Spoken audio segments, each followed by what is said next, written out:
When I was a kid, the disaster we worried about most was a nuclear war. That's why we had a barrel like this down in our basement filled with cans of food and water. When the nuclear attack came, we were supposed to go downstairs, hunker down, and eat out of that barrel. Today, the greatest risk of global catastrophe doesn't look like this. Instead, it looks like this. If anything kills over 10 million people in the next few decades, it's most likely to be a highly infectious virus rather than a war. Not missiles, but microbes. Now, part of the reason for this is that we have invested a huge amount in nuclear deterrence, but we've actually invested very little in a system to stop an epidemic. We're not ready for the next epidemic. Let's look at Ebola. I'm sure all of you read about it in the newspaper. Lots of tough challenges. I followed it carefully through the case analysis tools we use to track polio eradication. And as you look at what went on, the problem wasn't that there was a system that didn't work well enough. The problem was that we didn't have a system at all. In fact, there are some pretty obvious key missing pieces. We didn't have a group of epidemiologists ready to go who would have gone, seen what the disease was, see how far it had spread. The case reports came in on paper. It was very delayed before they were put online, and they were extremely inaccurate.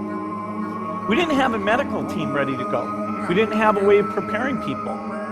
Now, Médecins Sans Frontières did a great job orchestrating volunteers, but even so, we were far slower than we should have been getting the thousands of workers into these countries. And a large epidemic would require us to have hundreds of thousands of workers.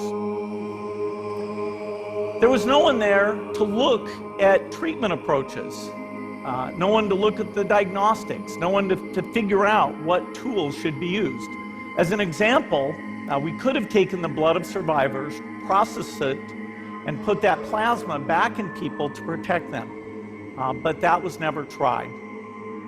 So there was a lot that was missing, and these things are really a global failure. The WHO is funded to monitor epidemics, but not to do these things I talked about. Now in the movies, it's quite different. There's a group of handsome epidemiologists ready to go. They move in, they save the day, but that's just pure Hollywood. The failure to prepare could allow the next epidemic to be dramatically more devastating than Ebola. Let's look at the progression of Ebola over this year. About 10,000 people died, and nearly all were in the 3 West African countries. There's 3 reasons why it didn't spread more. The first is there was a lot of heroic work by the health workers. They found the people and they prevented more infections. The second is the nature of the virus. Ebola does not spread through the air. And by the time you're contagious, most people are so sick that they're bedridden.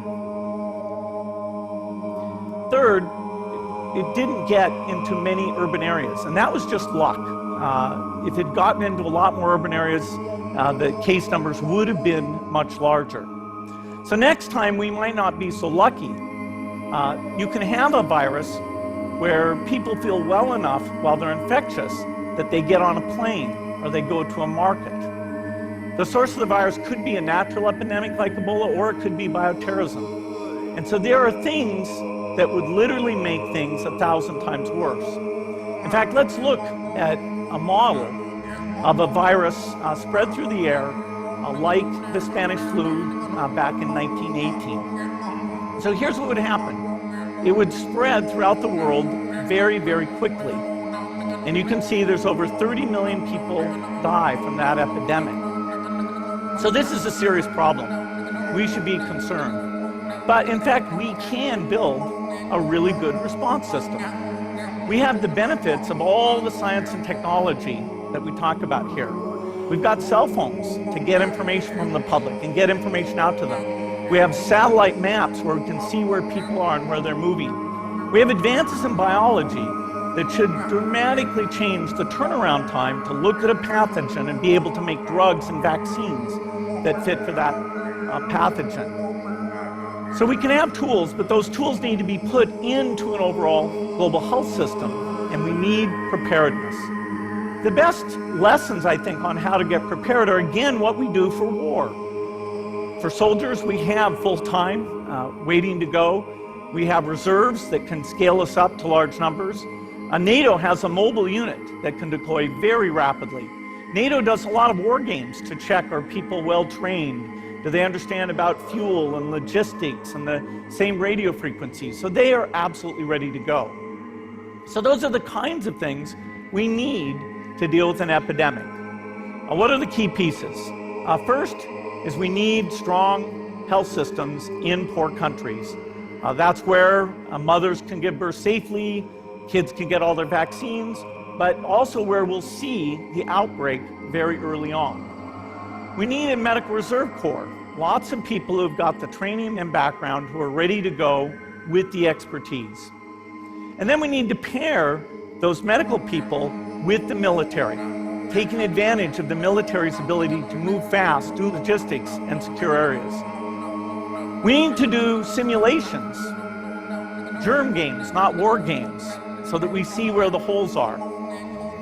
The last time a germ game was done in the United States was back in 2001, and it didn't go so well. So far, the score is germs 1, people 0.